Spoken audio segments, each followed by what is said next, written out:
Salve Quirites, bienvenidos un día más a la taberna de Castor y Pollux, tu taberna de divulgación de historia antigua en general e historia romana en particular. Hoy nos desplazamos de la antigua Roma para ir al antiguo Egipto, que es uno de los temas que nos propusieron hace tiempo y que estamos tratando poco. Y para ello no se me ha ocurrido mejor manera que invitar a Nina von Karstein, que es una auténtica eminencia en el tema, nuestra egiptóloga de referencia. ¿Qué tal, Nina? ¿Cómo estás? Hola, buenas. Bueno, es un placer estar aquí. Y bueno, hoy es muy curioso porque es que yo habitualmente no salgo de la necrópolis, de las sepulturas, de las momias, de los textos funerarios. A mí lo que me van son los muertos. No obstante, hoy vamos a tratar un tema absolutamente opuesto. Y es que vamos a tratar el tema de las mujeres vivas, de cómo era la situación de la mujer, cómo era la situación de las mujeres vivas, es decir, durante su vida terrenal en el antiguo Egipto y a lo largo de la historia de Egipto. Ujú.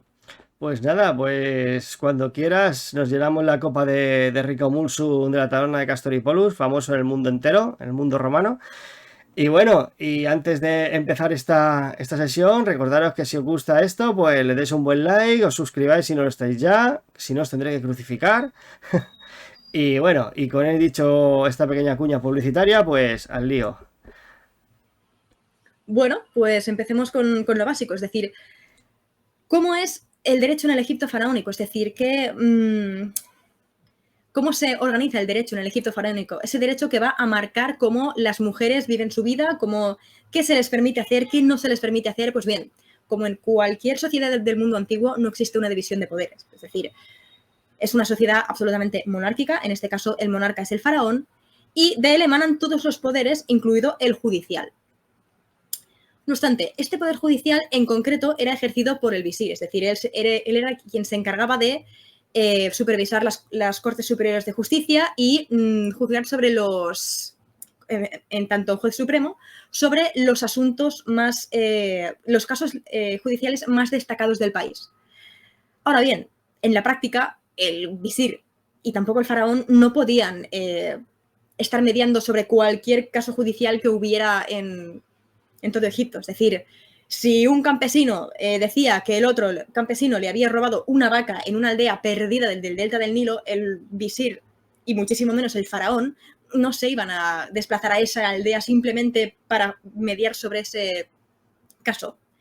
¿Y en tal caso qué sucedía? Pues bien, el derecho en la práctica, en el día a día, en la mayoría de pequeñas aldeas de Egipto y también las grandes ciudades, era ejercido a través de tribunales que se llamaban kembet, en los cuales tanto se mediaba acerca de litigios, tanto se resolvían estos litigios, como se llevaban a cabo toda clase de contratos legales, de matrimonio, de divorcio, testamentos, compras, ventas, alquileres de cualquier tipo de cosa, lo que fuera.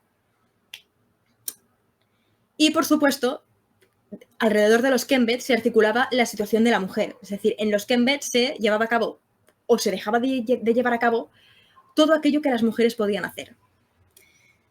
¿Y cuál era, por tanto, la situación de la mujer en Egipto? Pues bien, tenemos que retrotraernos al mito de Isis y Osiris, como ya hicimos en el programa acerca del mundo funerario egipcio, porque es que este mito realmente es la piedra angular de muchísimas cosas en el antiguo Egipto, entre ellas la percepción del hombre y de la mujer.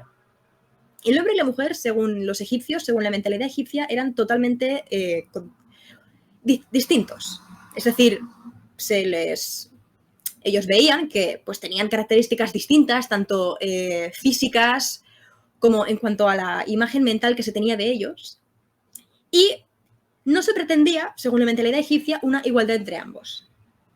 Una igualdad de el hombre puede hacer exactamente lo mismo que la mujer, el hombre debe hacer exactamente lo mismo que la mujer. Ahora bien, ello no ponía a la mujer en una situación de inferioridad. Al contrario, y es que en el mito de Isis y Osiris, al principio de los tiempos, todo esto que voy a contar ahora va antes de que Osiris sea desmembrado y asesinado por su hermano Set. Estamos hablando de este momento primigenio en el que Isis y Osiris todavía reinan de forma pacífica sobre Egipto. En este momento, Isis no es una reina consorte, no es simplemente una figura que está sentada al lado del trono de Osiris y que le hace compañía mientras él dispone y reina sobre Egipto. No, Isis es una reina capaz, Isis es una reina que ayuda a Osiris a gobernar y que gobierna en plenas facultades igual que él. Y de hecho, en la recensión de Plutarco del mito de Isis y Osiris, se atribuye una cierta cantidad de elementos, una cierta cantidad de invenciones a Egipto, una cierta cantidad de invenciones que por tanto tienen origen en Isis y Osiris. Y por ejemplo, a Osiris se le atribuye la agricultura, pero a Isis se le atribuyen las leyes, entre otras muchas cosas que sinceramente ahora mismo no recuerdo, pero a ambos se les atribuyen distintas cosas y por tanto se presupone que ambos reinan de igual a igual. Osiris como hombre, Isis como mujer, pero ambos como reyes. Y en ningún caso, repito, es Isis una reina consorte. O sea, que ellos tenían a los dioses como una figura histórica, ¿no? No me atrevería a afirmarlo como tal. No sé si es esta... Digamos que yo no sé si consideraban a Osiris como una figura histórica. Es cierto que alrededor de Egipto existían, por ejemplo, santuarios considerados el lugar de enterramiento de Osiris. Es verdad que había muchísimos. No obstante, tenían una forma para... Es decir, había muchísimos de estos santuarios en los que se consideraba que reposaba Osiris. Y claro, uno puede decir, vale, si Osiris solamente es uno, ¿cómo puede haber tantísimos? Pues como Osiris fue desmembrado por Seth, eso digamos que ayudaba a salvar un poco esta narrativa y ayudaba a justificarlo un poco. No, claro, aquí, precisamente aquí, Osiris no fue... O sea, aquí fue enterrado uno de los fragmentos de Osiris hasta que Isis lo recuperó. Y por tanto, ahora bien, lo de que este pasado de Isis y Osiris fuera considerado realmente histórico, no lo sé. Yo creo, y esto lo estoy diciendo desde el desconocimiento porque sinceramente no lo sé. Antes, bueno, fuera de cámaras estábamos hablando del tema de la historia bíblica y de la arqueología bíblica. Puede ser un poco lo mismo. Puede ser que hay personajes de la Biblia que son reales, pero también tienen este trasfondo mítico de... Es decir, yo qué sé, tal vez... Lo que estoy intentando decir es que tal vez este mito de Isis y Osiris no se diera de forma real, pero sí que fuera una especie de forma mitificada, una especie de forma con este trasfondo religioso de retrotraerse a estas primeras dinastías de Egipto o incluso al predinástico. Al momento en el que... Una especie como de pasado legendario, ¿no? Efectivamente, ahí está. Pero bueno, esto es todo elucubración mía porque no lo sabría decir. Sí, yo también soy partidaria de esto. Que todo mito tiene su base real, ¿no? Sí, puede ser. En cualquier caso, como Isis y Osiris en este mito son iguales pero distintos, es decir, digamos que reinan y existen en igualdad de condiciones, cada uno con sus atribuciones propias, podría decirse que los egipcios bebieron de este mito y consideraban al hombre y a la mujer pares, pero distintos. Es decir, la mujer en ningún momento fue considerada inferior al hombre. Ahora bien, era considerada con unas atribuciones distintas. El hombre era el que iba a la guerra, el hombre era el que participaba en todo el tema burocrático, en todo el tema del funcionariado. La mujer, de hecho, tenía el funcionariado vetado, pero la mujer era importantísimo, la que tenía que dar a luz a los hijos y la que, por tanto, daba lugar a la continuidad de la familia y a la legitimación del linaje durante una generación más, y la que cuidaba de la casa. Y esto de cuidar la casa en Egipto tenía una importancia increíble. De hecho, a la mujer se la conocía como Nebet Per, que en egipcio es señora de la casa, y era un cargo importantísimo. Es decir, tanto a las mujeres de clase baja o media que tenían simplemente ellas que cuidar de su propia casa porque no tenían como para tener esclavos, o como mucho tenían uno o dos, y que por tanto tenían que colaborar ellas mismas en las tareas de la casa, pero estas les eran facilitadas un poco por estos esclavos, como las mujeres que eran las señoras de la casa de grandísimas haciendas con muchísimos esclavos y que por tanto tenían realmente que dirigir la casa, tal vez ellas no tuvieran que ensuciarse las manos con todo lo que estaban haciendo, tal vez no tuvieran que trabajar ellas mismas, pero tenían que hacer un trabajo administrativo brutal, tenían que, al fin y al cabo, ocuparse de que la casa funcionara como era debido. Con lo cual, no se consideraba a la mujer inferior al hombre, pero, como he dicho, tenían atribuciones diferentes. Y se esperaba de ambos cosas distintas. Claro, sería el rol clásico, perdóname, sería el rol clásico que se le ha atribuido siempre a la mujer a las sociedades antiguas, pero sin ese sentido peyorativo, ¿no? que adquirió con el tiempo. No, Sí, o no sea, sería incluso mal visto, simplemente ella tiene que hacer esa función para que el orden siga existiendo, ¿no? Porque cada uno ahí está, sí, sí. en esa sociedad sobre todo tan jerarquizada, ¿no? Cada uno tenía su papel y era importante que para que esa sociedad siguiese existiendo, pues cada uno pues cumpliese su papel. Ahí está. Y en el sentido Ujú. de la mujer yo interpreto por lo que me estás diciendo que, claro, que no estaba tan mal visto o que no era visto de esa manera, ¿no? En plan, por ejemplo, en Roma, ¿no? La mujer tenía un papel básicamente parecido, por no decir el mismo, pero era como un papel secundario o un papel que era que estaba mal visto, vamos. Sí, a ver, yo no creo que estuviera mal vista la mujer, al menos en la sociedad egipcia. Ujú. No sé lo suficiente de la romana como para decir si sí o si no, pero al menos en la egipcia no. De hecho, la sociedad egipcia, ya comentamos en el anterior programa acerca de la religión, era una sociedad con una cosmovisión absolutamente dualista, es decir, veían muchísimas cosas por pares. Por ejemplo, el alto y el bajo egipcio, la vida y la muerte, el día y la noche, la tierra fértil y la tierra roja, la tierra negra, que era la parte del valle del Nilo y la parte que se fertilizaba con las crecidas del Nilo, y la tierra roja, que era el desierto.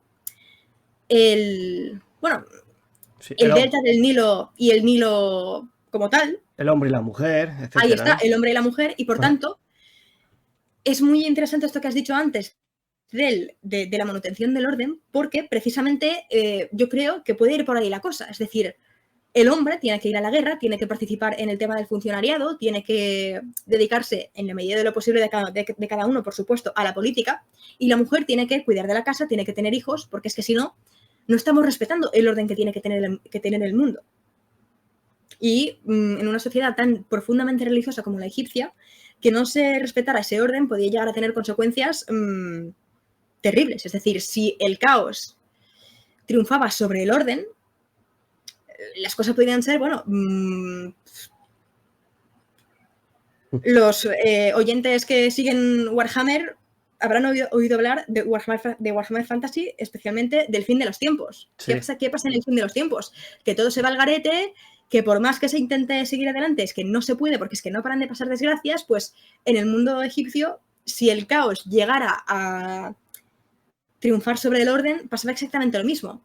Las cosechas no crecerían, el Nilo no haría su crecida y por tanto no podría comer la gente.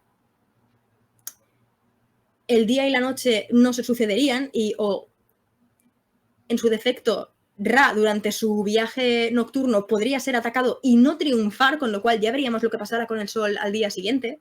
Es decir, yo creo que es una forma, al fin y al cabo, de mantener este orden, de mantener este orden del mundo, de cada uno desde su propia, a título personal, tenía que colaborar en que el mundo siguiera adelante, Ujú. con su orden preestablecido.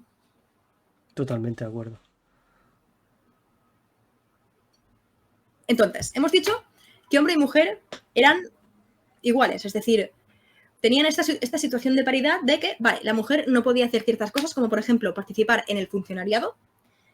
Conocemos los casos de mujeres que sabían escribir, pero no me atrevería a negarlo del todo, pero creo que no se conocen mujeres escribas, o en su defecto se conocen muy poquitas de ellas.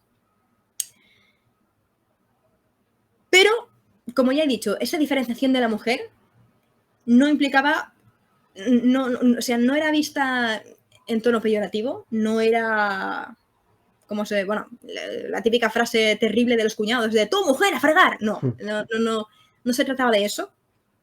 Y es que la mujer, a nivel legal, tenía prácticamente los mismos derechos que el hombre. Podía llevar a cabo cualquier operación legal habida y por haber. Es decir, podía hacer testamento, podía heredar, podía incluso desheredar si consideraba que sus herederos habían hecho algo para no merecerse esta herencia. Podía comprar propiedades, podía venderlas, podía prestar dinero, podía o tomar prestado dinero, podía alquilar,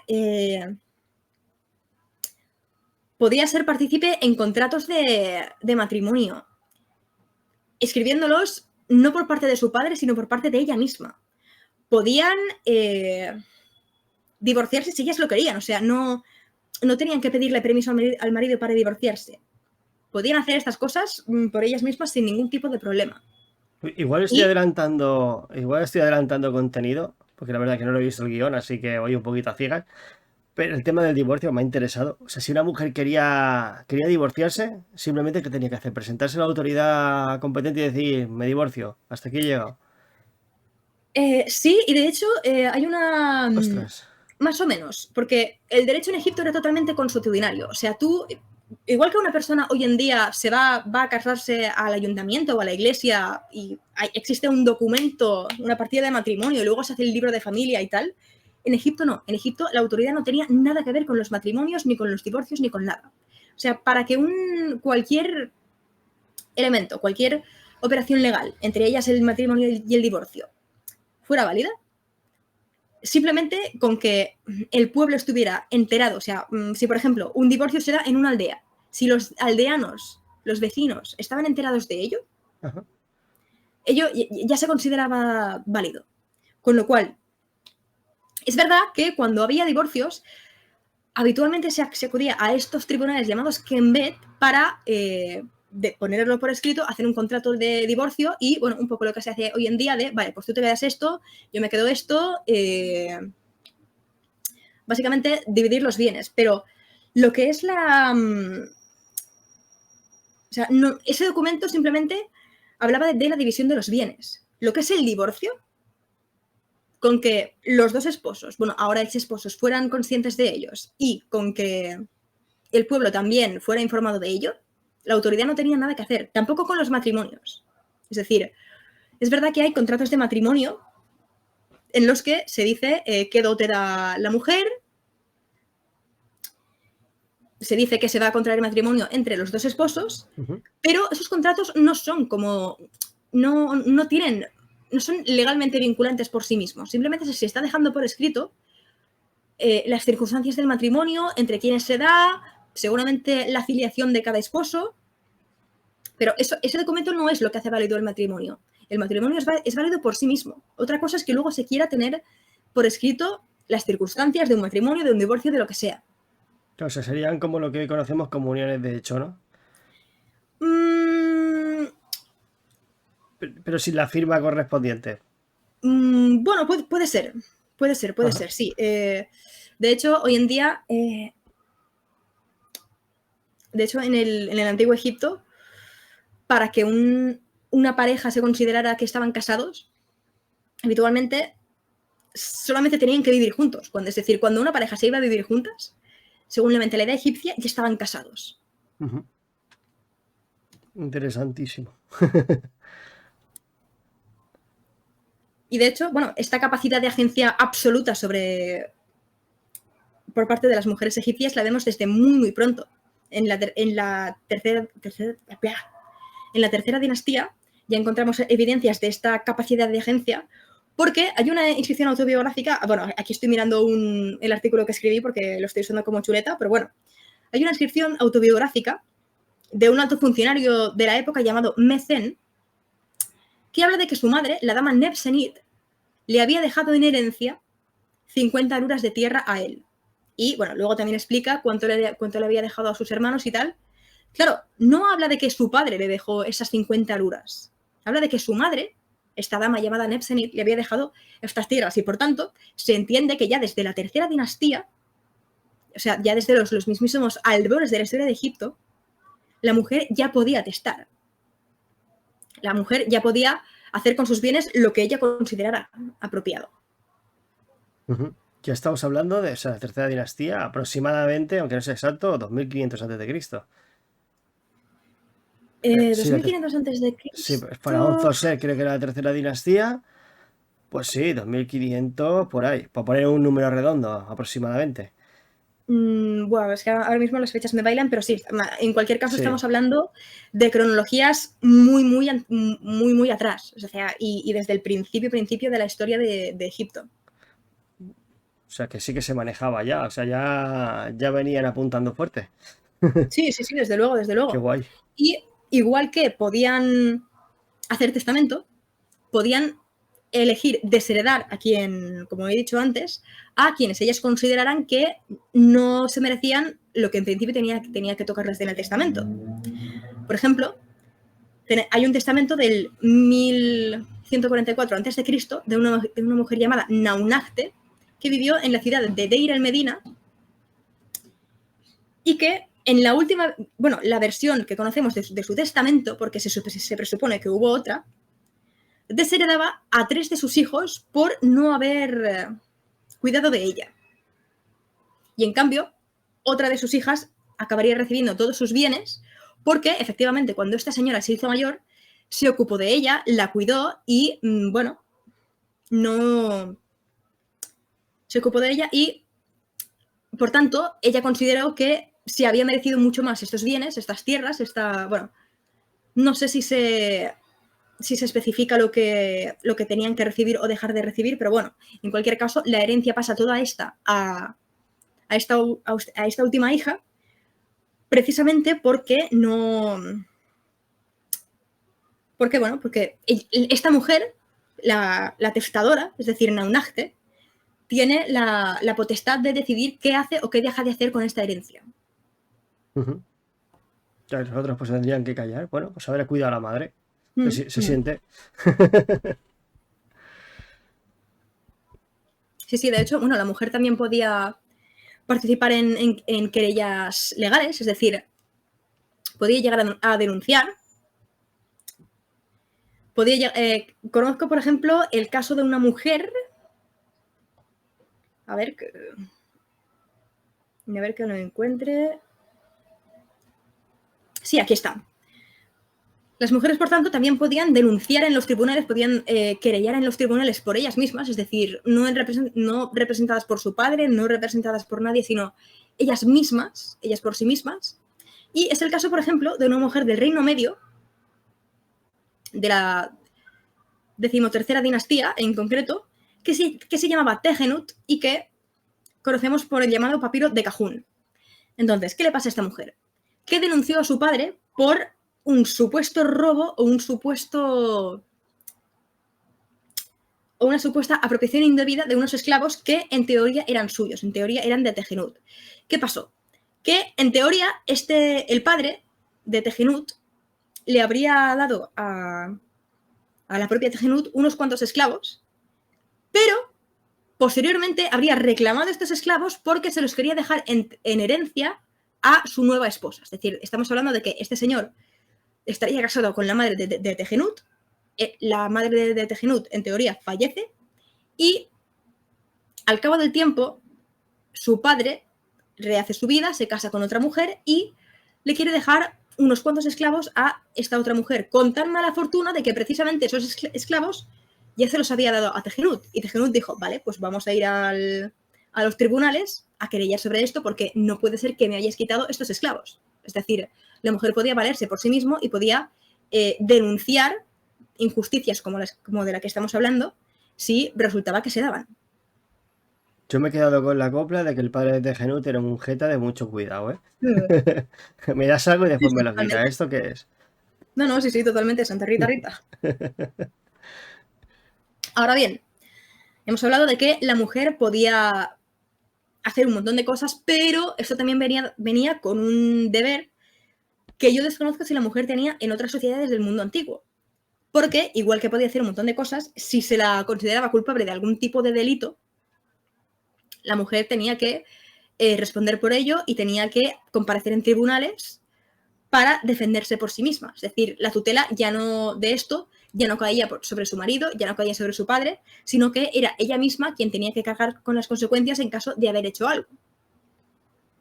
Ahora bien, es verdad que no se sabe si los castigos más fuertes que podían llegar a sufrir las mujeres, o sea, los castigos más fuertes que podían llegar a sufrir los presos de género masculino, las mujeres también los tenían que sufrir. Por ejemplo, se sabe que algunos presos pues les cortaban las orejas, la nariz, recibían palizas con varas y no se sabe del todo si la mujer tenía que cargar con estos castigos o si le era impuesta algún tipo de multa menor, menos contundente físicamente. Eso no se sabe.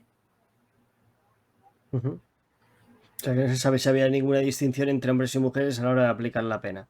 Sí, en este caso no se sabe. Yo no he encontrado información concluyente al respecto. Ajá.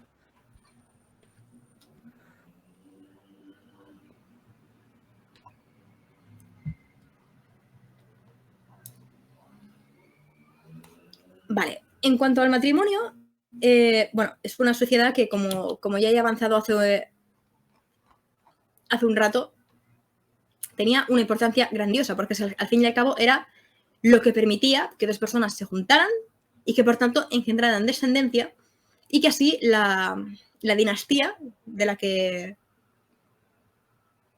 que procedía sobre todo el padre, evidentemente, porque era una sociedad patrilineal, evidentemente, el antiguo Egipto, pues siguiera perpetuándose, siguiera legitimándose.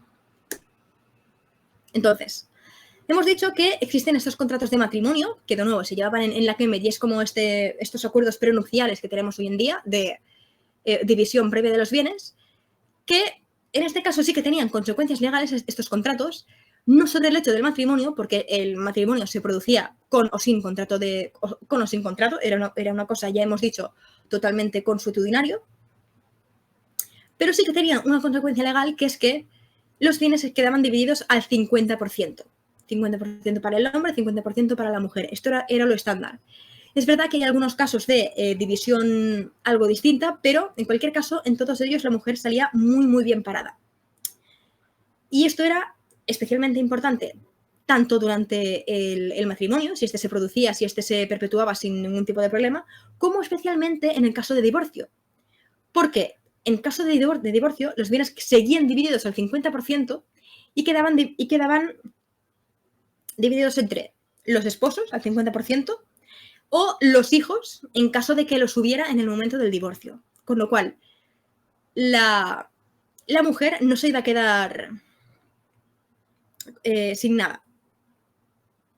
De hecho, a la mujer también se le devolvía la dote en caso de que hubiera habido adulterio de algún tipo. Pero en cualquier caso, esta devolución del 50% era muy, muy habitual. Y claro, claro, si el matrimonio, como he dicho antes, seguía su curso y no había ningún problema, cabe la posibilidad de que los esposos no fallecieran en el mismo momento y que, por tanto, la mujer se quedara viuda. Si el hombre se quedaba viudo, no había tanto problema, porque al fin y al cabo el hombre podía trabajar, el hombre podía conseguir dinero y el hombre quedaba más o menos provisto de sus propios bienes. No obstante, la viuda podría quedar un poco más desprovista. Pero la sociedad egipcia consideraba que era un deber moral ocuparse de estas viudas. Es decir, hay textos sapienciales como la Instrucción de Mericare, hay inscripciones de lápidas, inscripciones de estelas funerarias en las que, de hecho, se habla de esta necesidad de cuidar de las viudas, de protegerlas. Por ejemplo, la Instrucción de Mericare dice: no seas avaricioso con las viudas, cuídalas, dales lo que necesiten, no te aproveches de ellas. Y estás, digamos, como enseñando a quien lea estas instrucciones lo que debe hacerse. Y en cambio, las estelas funerarias ya hablan de esta protección a las viudas a toro pasado, en el sentido de que se dice: mira, yo, fulanito de tal, en vida fue un hombre virtuoso y, entre otras cosas que hice, había tal viuda a la que yo ayudé a las viudas tanto como a las mujeres casadas, no me aproveché de las viudas, es decir, se jactan de que no han hecho ninguna de estas cosas como muestra de que han sido virtuosos, y para que todo aquel que pase por delante de la estela y lea este texto sepa que ellos en vida fueron personas virtuosas. En cualquier caso, tanto las divorciadas como las viudas quedaban en muy, muy buen lugar. Ahora bien, es verdad que, como en todo, aparece un sesgo de clase que hace que conozcamos mucho mejor la situación de la mujer más rica que no de la más pobre. Con lo cual, no podemos afirmar del todo que esto sea así en el caso de cualquier tipo de mujer de la historia de Egipto. En el caso de las ricas, seguro. En el caso de las menos pudientes, está por ver. Pero bueno, al menos esta es la tendencia general y la tendencia que conocemos hoy en día con los datos que tenemos. Ajá.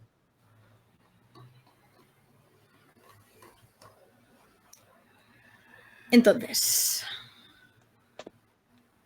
estoy callado porque estoy aprendiendo un montón. Yo cuando estoy callado significa que del tema no sé mucho. Vale, genial. En cualquier caso, hemos visto que en lo que es el Egipto faraónico, la mujer estaba muy bien considerada. La mujer tenía prácticamente todos los derechos que tenía el hombre. Y en aquellos en los que... Y aquellos que no tenía, yo creo que no los tenía, por ejemplo, ir a la guerra, por ejemplo, esto del funcionariado. No los tenía porque se la consideraba menos capaz, sino que no los tenía porque ella tenía otros derechos. Tenía el derecho a ser la señora de la casa, tenía el derecho a engendrar hijos y, igual que hubiera sido totalmente inaudito ver a una mujer yendo a la guerra, hubiera sido igualmente inaudito ver a un hombre cuidando de la casa, a un hombre siendo señor de la casa, porque esta era una función destinada a las mujeres. Ahora bien, ¿qué pasa cuando Alejandro Magno conquista Egipto y años después los monarcas lágidas, los monarcas tolemaicos llegan al trono? Pues bien, ahí pasan a coexistir 3 sistemas de derecho, de los cuales vamos a hablar de 2. El que no vamos a tratar, por tanto lo voy a tratar de forma muy sucinta, es el de las poleis, el de las pequeñas ciudades griegas que había alrededor de Egipto, que en esta época eran 3. Náucratis, que ya existía desde antes, Ptolemais y Alejandría. Este sistema era propio de estas ciudades, con lo cual no afecta a lo que vamos a hablar aquí hoy, sino que vamos a hablar del sistema dual que formaban el sistema egipcio y el sistema griego. El sistema egipcio se llevaba a cabo en los templos y su lengua vehicular era, en principio, el demótico. Y el griego, en cambio, era en los tribunales laicos y se llevaba a cabo en unos tribunales laicos que estaban lejos de los templos, digamos que eran tribunales totalmente civiles, y se llevaba a cabo en griego como lengua vehicular. Vale, para el que no lo sepa, ¿puedes decir qué es el demótico? Sí, por supuesto, es un sistema de escritura del egipcio que aparece, no sé si en el Reino Nuevo o la Baja Época, y que, el egipcio, la lengua egipcia, tenía varios sistemas de escritura, como eran el jeroglífico, que es el típico que se ve en las paredes de los templos, el hierático, que es la forma del jeroglífico que se lleva a cabo sobre papiro, es decir, es como... Digamos que el jeroglífico era un poco la letra de imprenta y el hierático era más bien la letra, pues, hecha a mano. Ajá. Sí, sería como una cursiva, ¿no? Como un Sí, trazo... efectivamente, es la forma cursiva del jeroglífico. Ajá. Y posteriormente aparece el demótico, que es una forma evolucionada y simplificada, de hecho, que resultaba mucho más sencilla de escribir de corrido del hierático. En cualquier caso, la lengua sigue siendo egipcio. Evidentemente, la versión del egipcio que se hablara en ese momento, que se hablara en época tolemaica, pero sigue siendo egipcio. Por tanto, para simplificar, el derecho egipcio se llevaba a cabo en los templos y se hacía en demótico y, por tanto, en egipcio, y el griego se hacía en los tribunales laicos, que estaban, por tanto, lejos de los templos, y que se hacía en griego. Ajá. O sea, cuando dices derecho griego y derecho egipcio, tú te refieres al origen étnico de esa población, ¿no? Que estaba separado por abro comillas, nacionalidades. Para los griegos de Egipto se les aplicaba un derecho y a los egipcios otro. No del todo, porque ahora vamos a ir a ello. Y es que, en principio, uno podía, al principio de la época lágida, en el momento en el que los monarcas tolemaicos llegan a Egipto y dicen, vale, ¿cómo está organizado esto? Igual que Darío primero, cuando conquistó Egipto, mandó que se recopilara información de cómo estaba organizado el territorio para poder aprovechar esa organización para sí mismo y para lo que era el imperio persa. Los monarcas tolemaicos hacen lo mismo y dicen, vale, existe este sistema de derecho, que no está mal, pero vamos a poner uno nuestro en paralelo para los ciudadanos griegos y para todo aquel que se quiera acoger a él. Y es que, en primera instancia, el idioma no es vinculante y cualquiera se puede acoger al sistema de derecho que más le convenga, incluso para distintos elementos. De hecho, si una persona quería hacer un trámite según el sistema egipcio, pero en cambio le convenía más hacer otro desde el griego, no había ningún tipo de problema.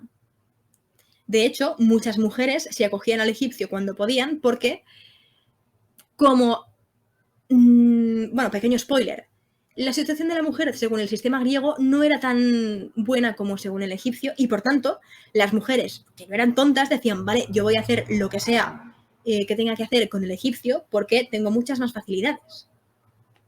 Y eso en principio no pasaba nada, no había, el idioma no era vinculante, es decir, una persona podía hacer un contrato del sistema griego en egipcio, uno del griego, o sea, uno del egipcio en griego, daba igual. Pero ¿qué pasa en el 145 a.C.? Que pasa a ser totalmente obligatorio registrar delante de oficiales griegos aquellos documentos en demótico. Es decir, hacía falta una traducción y un pequeño resumen de cada documento en demótico para que este fuera válido. Si no, era papel mojado. Claro, ¿qué pasa? Que eso hace que utilizar cualquier documento en demótico sea mucho más caro y que si en un templo, según el sistema egipcio, se hace un documento en demótico, este no fuera válido inicialmente. Este lo hubiera que ir a validar delante de un funcionario griego para que realmente sus contenidos pasaran a tener valor legal. No obstante, ahora había una forma, en este momento todavía hay una forma muy fácil de saltarse esto. Vale, si está en demótico tengo que pagar extra. Perfecto, luego en griego. Es decir, le digo al escriba que en vez de en egipcio me lo haga en griego y ya está, no hay ningún problema. Esto, por supuesto, no tardan en enmendarlo los monarcas tolemaicos y en el 118 a.C. el idioma pasa a ser determinante. Y no solo eso, sino que en todos los pueblos donde antes no los había, se ponen tribunales griegos nuevos, incentivándose, por tanto, en todo momento el uso del derecho griego. En ningún momento por eso se pierde el egipcio, en ningún momento se prohíbe el egipcio, en ningún momento se dice explícitamente este derecho queda prohibido. No obstante, es verdad que, como ya podemos ver evidentemente, se está haciendo muchísimo más para que el derecho griego perviva sobre el egipcio. ¿Puede verse esto como una regresión del derecho egipcio? Bueno, hasta cierto punto.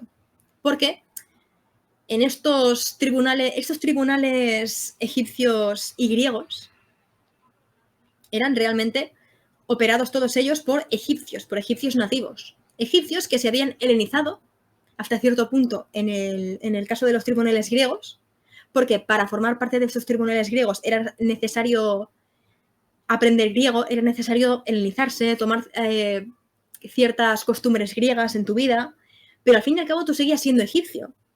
Estamos hablando de gente que conocía este sistema egipcio, estamos hablando de gente que, aquí ya estoy barriendo para casa, pero bueno, cuando les llegaba el momento de la muerte, se enterraban como egipcios. Tú ves a gente que tienen nombres absolutamente griegos, absolutamente helenizantes, pero luego te encuentras estos nombres en papiros funerarios. O te encuentras textos funerarios que hablan de... bueno, yo es que trato textos de mujeres, pero yo qué sé, Cleopatra, esposa de Ptolomeo, que Ptolomeo fue, yo qué sé, gimnasiarca del nomo de no sé qué. No, bueno, los nomos son las provincias de Egipto. Egipto estaba dividido en 42 nomoi o provincias, bueno, sí, provincias podríamos decir, provincias, regiones, era Sí, la división territorial de Egipto. circunscripciones, ¿no? ¿Sería la palabra? Sí, podría ser así, podría ser así. No sé cómo está dividido Egipto hoy en día, sinceramente, pero sí, digamos que en 42 unidades territoriales que al menos entonces se conocían como nomos y en plural nomoi. Entonces, este derecho lo seguían aplicando egipcios helenizados, con lo cual es muy probable que, en la medida de lo posible, aplicaran este derecho griego de una forma parecida al egipcio. Es decir, no tengo ni idea de derecho, es decir, mis conocimientos de derecho se limitan a lo que estoy explicando ahora, pero es posible que utilizaran, yo qué sé, acepciones de las distintas leyes o utilizaran jurisprudencia anterior en la que estas leyes se habían aplicado de forma más egiptizante para que la población local no sintiera que estaba aplicando un sistema de derecho totalmente nuevo, para que tuvieran cierta familiaridad y, por lo tanto, en última instancia, para que ciertas cosas que habían podido ser más ventajosas desde el sistema egipcio no se perdieran y también se conservaran en el griego. Ajá. Entonces, hemos visto que el derecho griego predomina prácticamente por completo. Todavía no ha desaparecido el egipcio. Pasará, spoiler, pero todavía no. En época ptolemaica todavía más o menos se mantiene. Pero, ostras, es innegable que el sistema egipcio pasa por dificultades. Es decir, el sistema egipcio cada vez se utilizaba menos y estaba cada vez en un momento más crítico. ¿Qué pasa? ¿Qué representa cada sistema para la mujer? El egipcio, ya lo hemos dicho, por tanto voy a ir muy rápido sobre ello. Es que la mujer era completamente autónoma legalmente. Es decir, la mujer podía hacer lo que quisiera a nivel legal, menos estas dos restricciones que hemos dicho antes del ejército y del funcionariado. El resto podía hacer prácticamente lo que quisiera. No le hacía falta un tutor legal de ningún tipo. Y, por ejemplo, ella misma podía participar en los contratos, siendo que, por ejemplo, un contrato matrimonial se hacía entre ambos esposos, entre los que, en última instancia, iban a casarse. ¿Y qué pasa con el sistema griego? Pues bien, ahí, como se puede más o menos ya ir entreviendo, ahí la situación de la mujer es un poco distinta. No me gusta emplear términos de mejor, peor, retroceso de los derechos, porque al fin y al cabo tampoco quiero caer en el presentismo, en juzgar con la mirada actual la situación de unas mujeres de hace 2000 años, pero es verdad que la situación de la mujer es distinta bajo el derecho griego. ¿Qué pasa? En primer lugar, la mujer necesita para hacer cualquier tipo de trámite legal la presencia de un tutor legal, la presencia de una figura que en griego se conoce como kyrios. Los contratos matrimoniales ahora pasan a ser entre el padre de la novia y el esposo, es decir, entre el esposo y lo que sería su suegro. Y por tanto, la mujer no tiene tanta autonomía como tenía en el sistema egipcio. Más o menos todavía se mantiene el sistema egipcio, es decir, se sigue utilizando, pero hay mujeres, es decir, seguramente debió de haber mujeres que no podían permitirse esto de ir a hacerle esta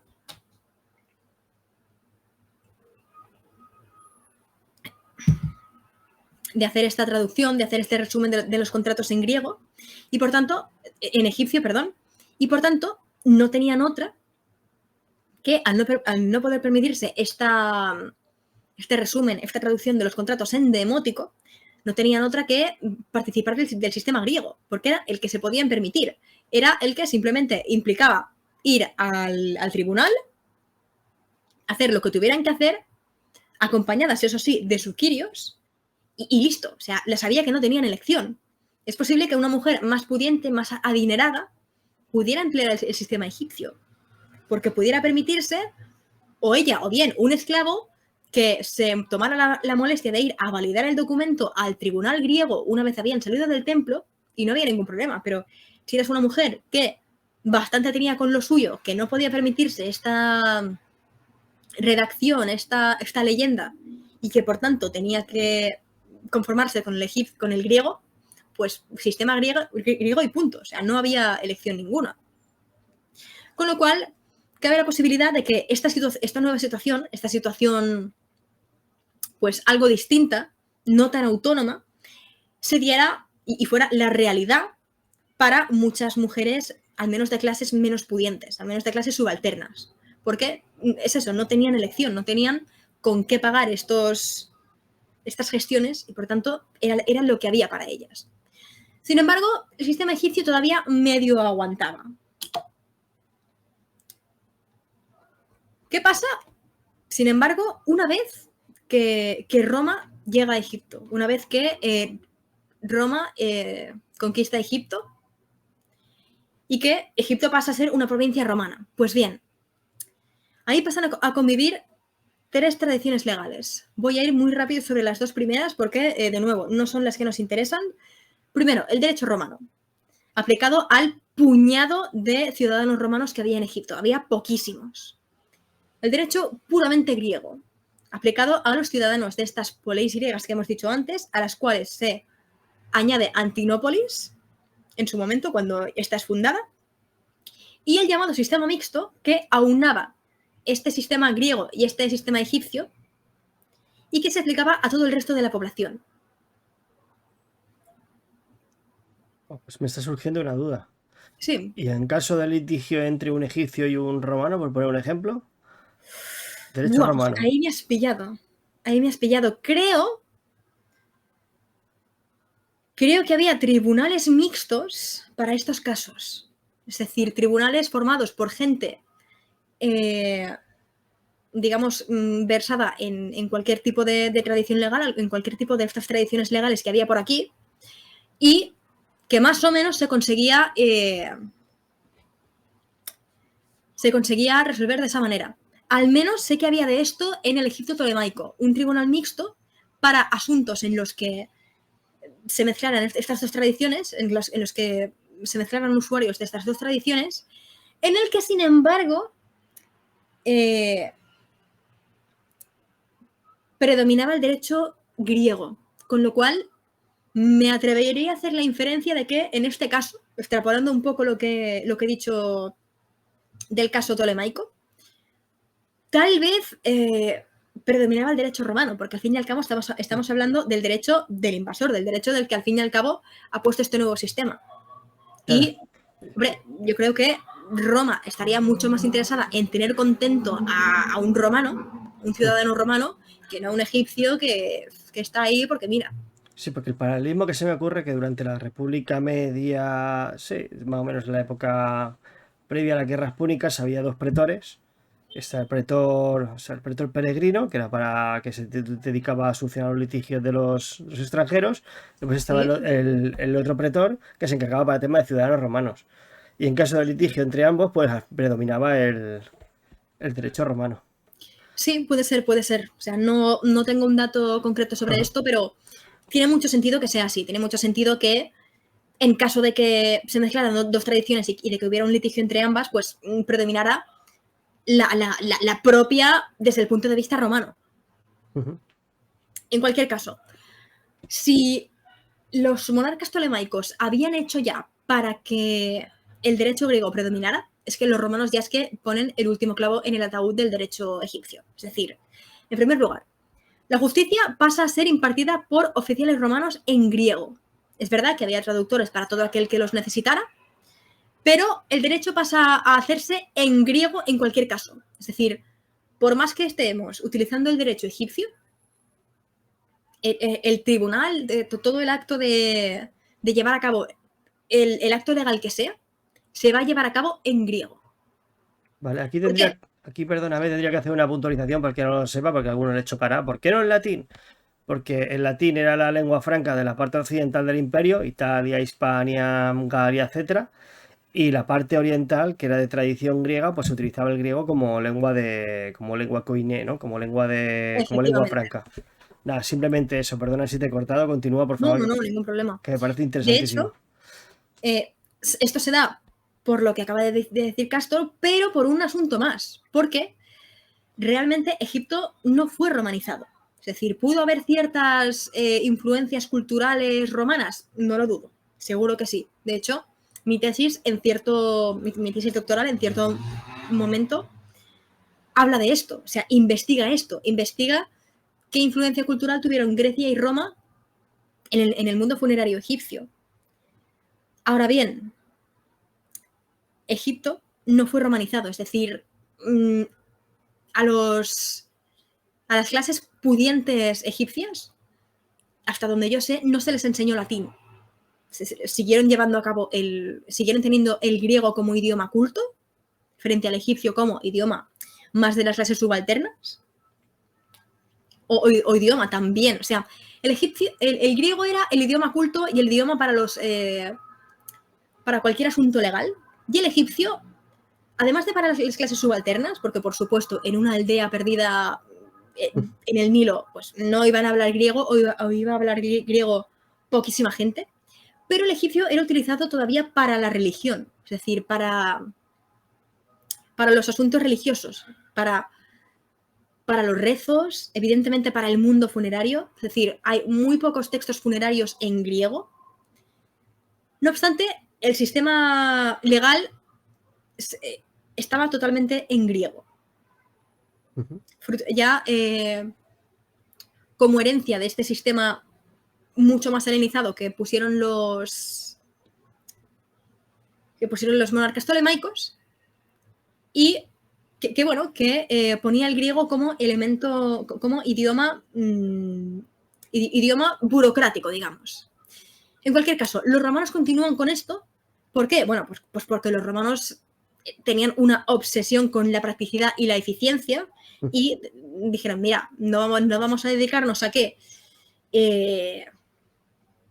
No vamos a dedicarnos a tener estos dos sistemas legales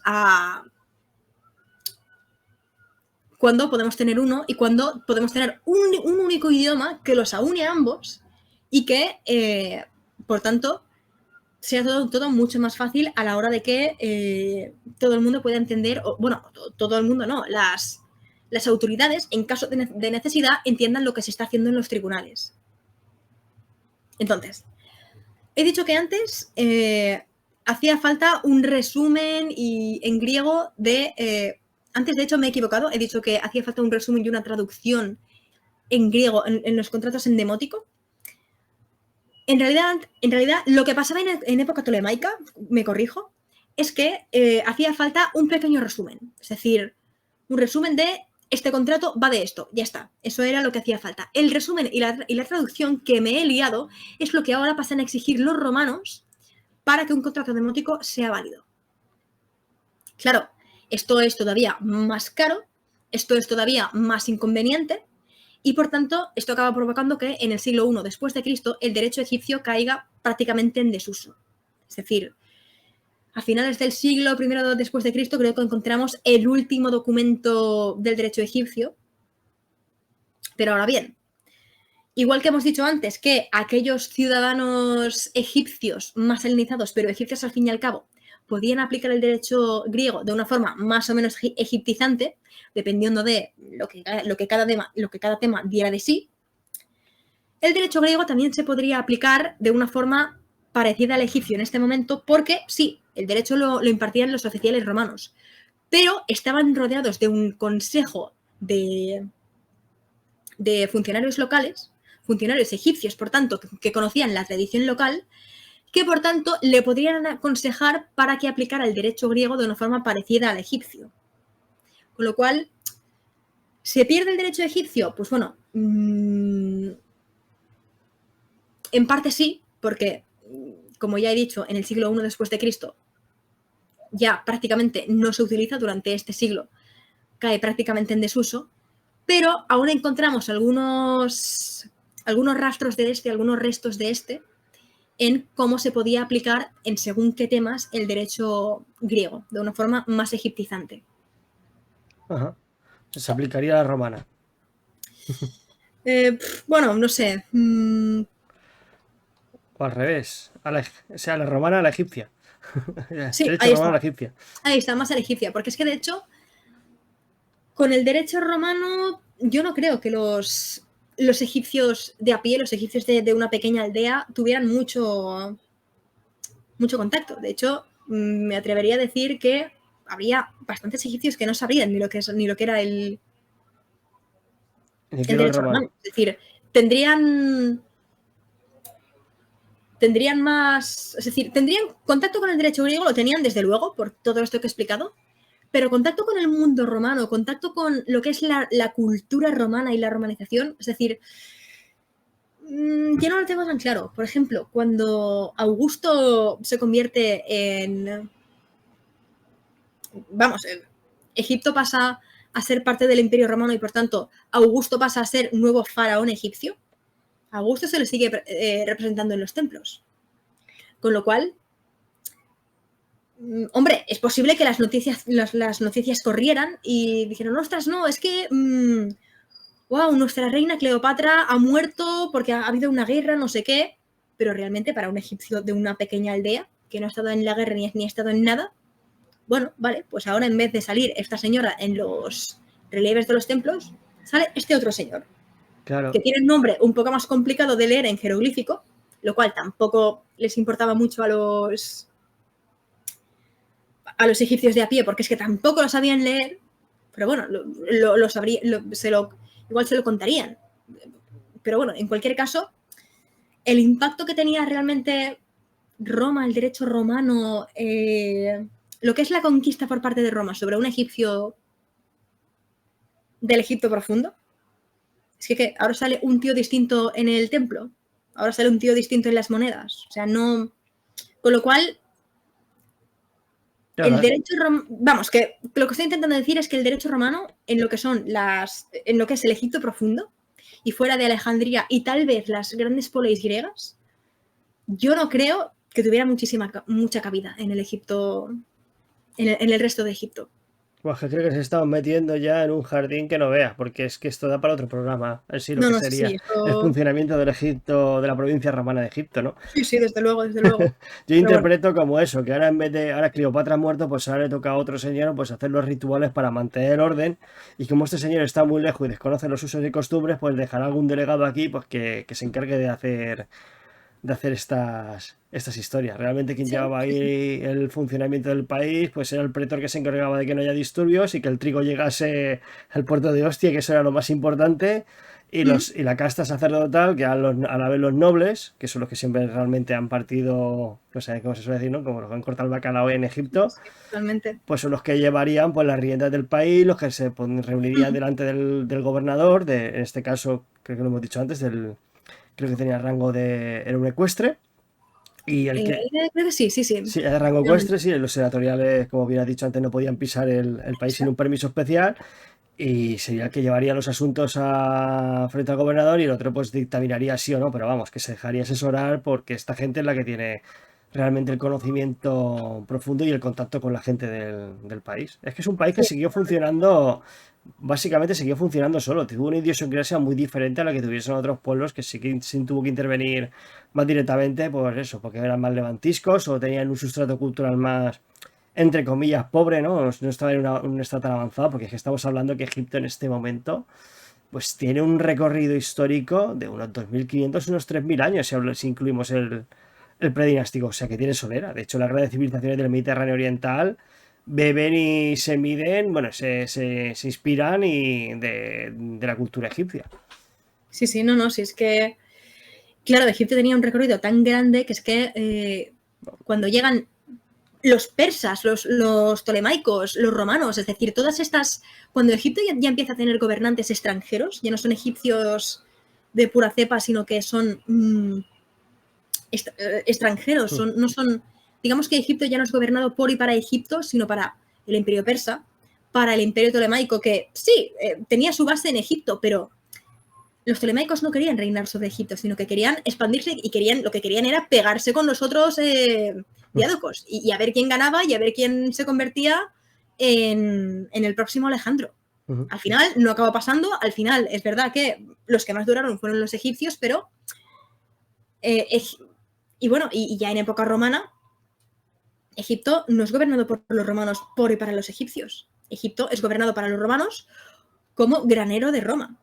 Con lo cual, cuando llegan todos estos gobernantes que gobiernan Egipto, valga la redundancia, para sus propios intereses, ven que hay un sistema que lleva en su lugar muchísimo tiempo, con sus variaciones, evidentemente, dependiendo de la época y tal, pero que lleva funcionando muchísimo tiempo, dicen, vale, vamos a ver esto, cómo le podemos hacer unos pequeños ajustes para que nos sirva para lo que nosotros queremos hacer con Egipto, pero ¿para qué?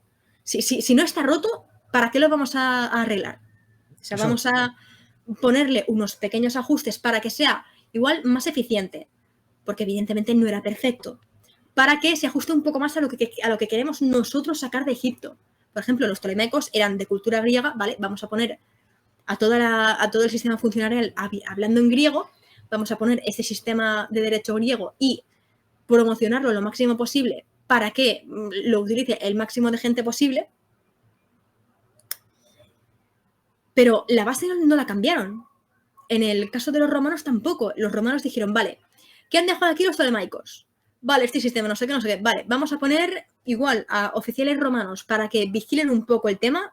Bueno, estoy simplificando muchísimo, ¿vale? Porque es más complicado que esto, pero como bien has dicho, es otro programa que, si eso, ya haremos un día, pero es que si no nos tiraríamos aquí 4 horas hablando del tema. Y, pues eso, los romanos dijeron, vale, vamos a poner aquí unos cuantos oficiales romanos, vamos a...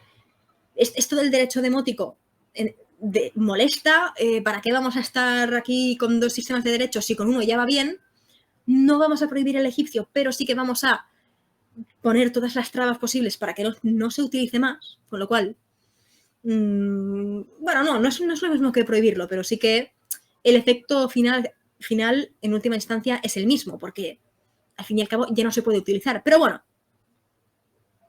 en cualquier caso, lo que hicieron fue adaptar lo que ya existía a lo que ellos querían, en última instancia.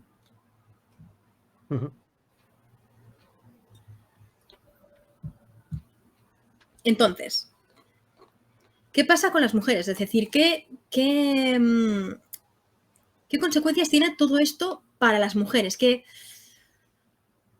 Pues hombre, evidentemente, como el sistema egipcio prácticamente ha desaparecido, ahora se les aplica el griego a todas ellas. Es decir, podemos decir que el 99,9, por si yo que sé, hay alguna anomalía por ahí que no hayamos detectado, de las mujeres del Egipto romano a partir del siglo II después de Cristo, se acogen al sistema griego, tienen que acogerse al sistema griego porque es que no hay otro.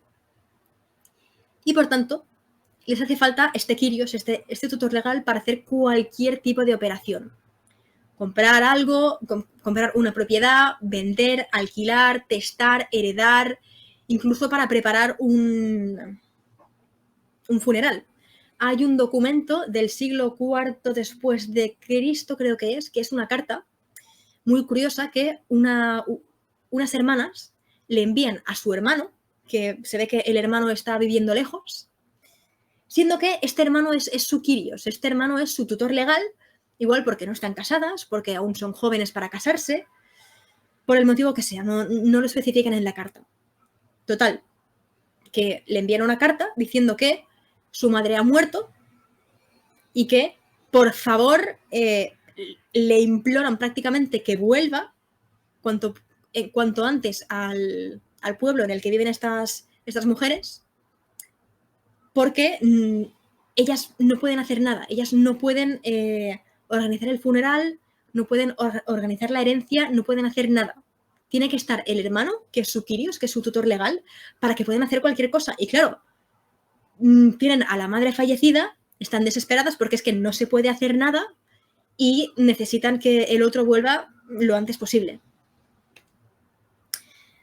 Ahora bien, las mujeres sigan siendo legal y económicamente activas. Es decir, encontramos un montón de documentos legales, un montón de cartas en las que se relata cómo las mujeres pues llevan a cabo distintas actividades, distintas operaciones, cómo compran propiedades, las venden, cómo prestan dinero, cómo en fin, pues son legal y económicamente activas por completo.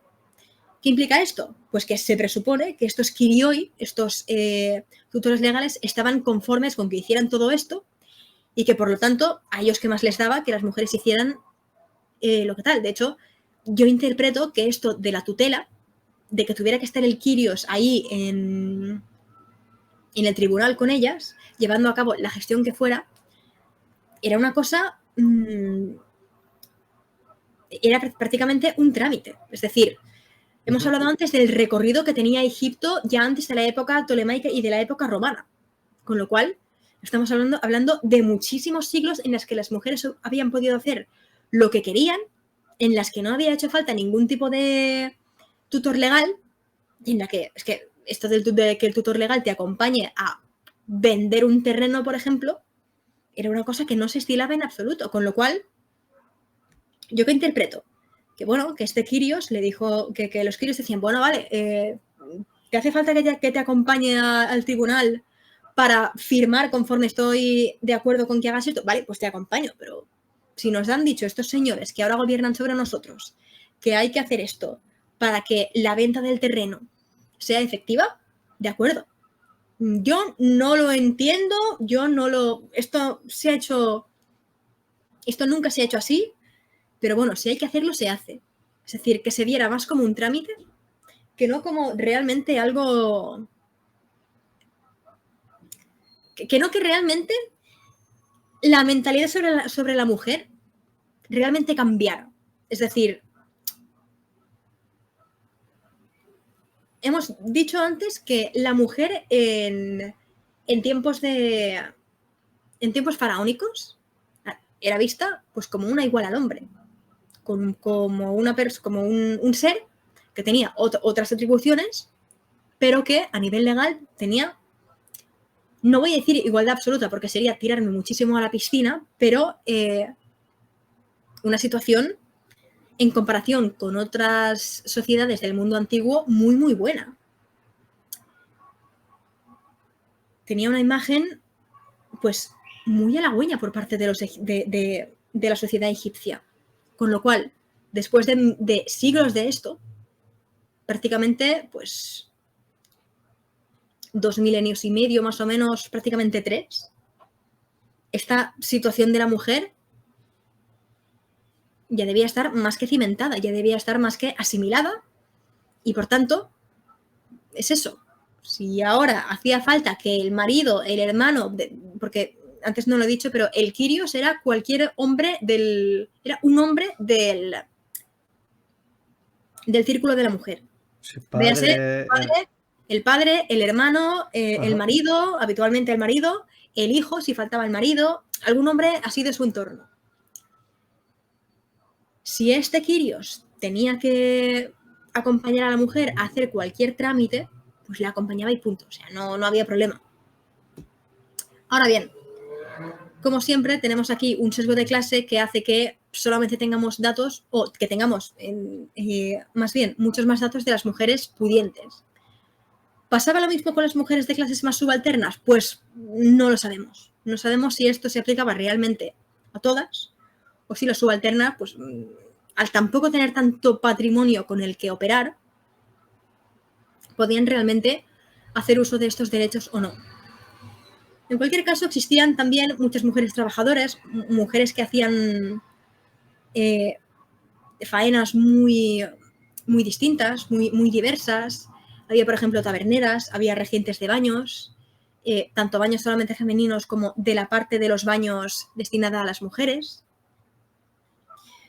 Profesoras, tanto de baile como de tejido, tejedoras, por supuesto, vendedoras de toda clase de productos, pastoras de toda clase de animales, como de vacas, de cabras, de ocas incluso. Es decir, la mujer era económicamente activa no solamente al momento de comprar y vender, sino de generar una especie de complemento económico para el trabajo de su marido.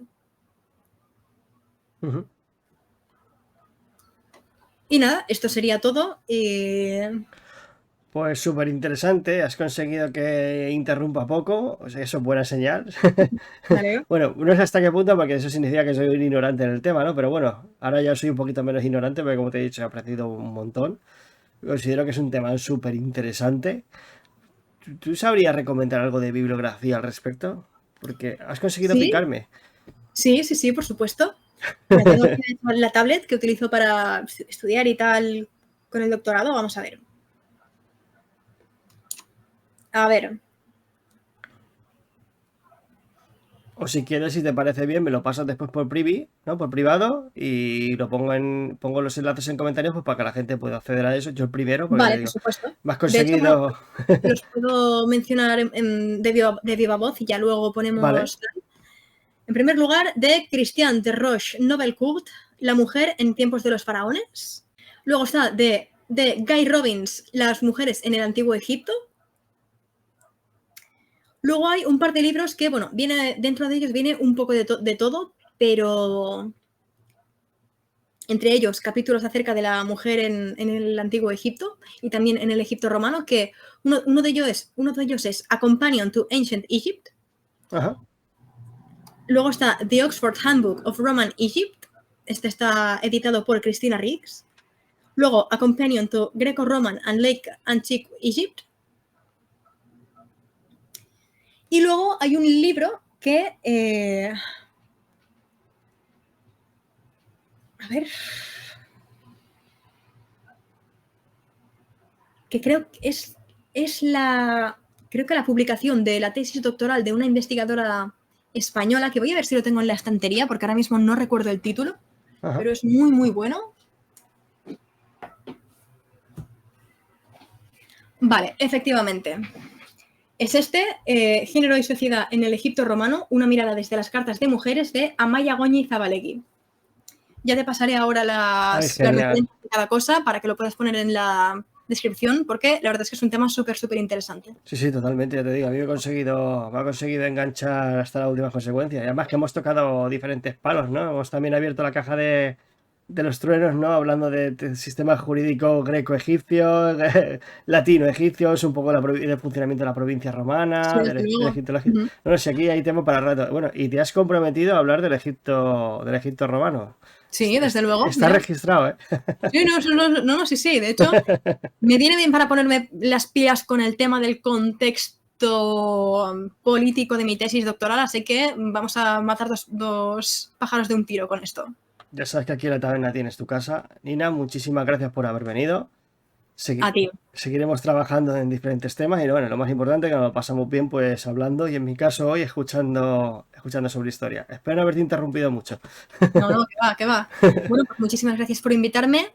Es un placer, como siempre, estar aquí. Espero volver a la taberna muy pronto. Tenemos ya algún proyectillo entre manos que ya se verá se verá ya pronto. Hay mucha tela que cortar, sí. Y bueno, querías hacer un llamamiento también, querías anunciar algo, ¿no? Que sueles acabar los vídeos con este llamamiento, referente a tu proyecto proyecto al que perteneces. Efectivamente.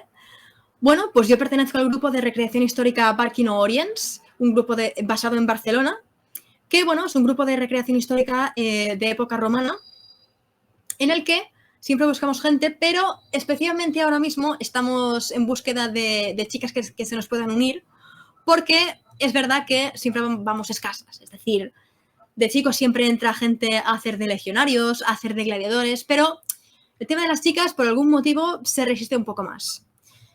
Hay de todo, ¿vale? Si eres chica y entras a Barquino Orients, en principio, legión no vas a poder hacer, no vas a poder ser legionaria, pero tienes para todos los gustos. Si te mola el tema de la belleza, del vestido, de todo el cuidado de la mujer en la antigua Roma, tienes las ornáticas barquinonenses. El tema del peinado, maquillaje, cosmética, todo eso. Y la verdad es que hacen auténticas maravillas. Si como a mí te va un poco más la marcha, puedes ser gladiadora, que la verdad es que es absolutamente chulísimo. Para mí, ser gladiadora era literalmente uno de los sueños de mi vida. Bueno, de hecho, y si ajusto un poco la cámara, tengo ahí a Kirk Douglas. Por favor. Que, es una película de culto eso. Hombre, por supuesto. Yo vi Espartaco cuando tenía 12 años y dije, ¡ah! Yo quiero eso. Y eso he acabado siendo. ¿Quién me lo iba a decir? Sí, además que tiene fama de ser una gladiadora bastante, una gladiatrix bastante fiera. Me ha chivado un pajarito. Pues sí, la verdad es que sí. La verdad es que me va la marcha. Así que, bueno, no es esto. Evidentemente, esto es un incentivo para que si alguien quiere venir a medirse conmigo, adelante, aquí os espero, amigas. El reto está servido, a ver quién es el valiente que se pone delante. O sea que nada, te voy a pasar también el correo electrónico de contacto de Barquino Orients, porque si alguna aquí se ha interesado, es del área de Barcelona, y le interesa al menos pedir información sin ningún tipo de compromiso, que escriba al correo electrónico que encontrará en la descripción, porque la verdad es que vale muchísimo la pena. Yo me lo paso genial en cada recreación, se forman amistades muy, muy chulas y bueno, si te gusta el mundo antiguo, es una forma muy, muy chula de pasar los fines de semana. Yo he tenido el gusto de conocer a diferentes miembros en persona una vez que vinieron aquí a mi ciudad a hacer un evento. Y la verdad que es maravilloso, o sea, no tiene desperdicio. Me dieron la oportunidad de participar con ellos, de ahí esas imágenes de Lictor que están pululando por las redes. Y la verdad que sí, mola mucho. Desde aquí los mando un saludo porque también son grandes amigos de de esta casa. Y bueno, a lo dicho, pues con esto ya me voy a despedir, ¿vale? Que ya no me quiero extender demasiado porque me enrollo más que una persona, siempre lo digo. Y bueno, pues hago el saludo que hago siempre, ¿no? Bueno, la despedida que hago siempre, que es que si os ha gustado este contenido, le deis un buen me gusta, lo compartáis con vuestros amigos para que llegue a más gente, suscribiros, que es muy importante, dar la campanita para que no os perdáis ninguno de vuestros programas favoritos. Y ahora sí, con esto me despido con un buen balete, el Gaudete Grides. Hasta otra.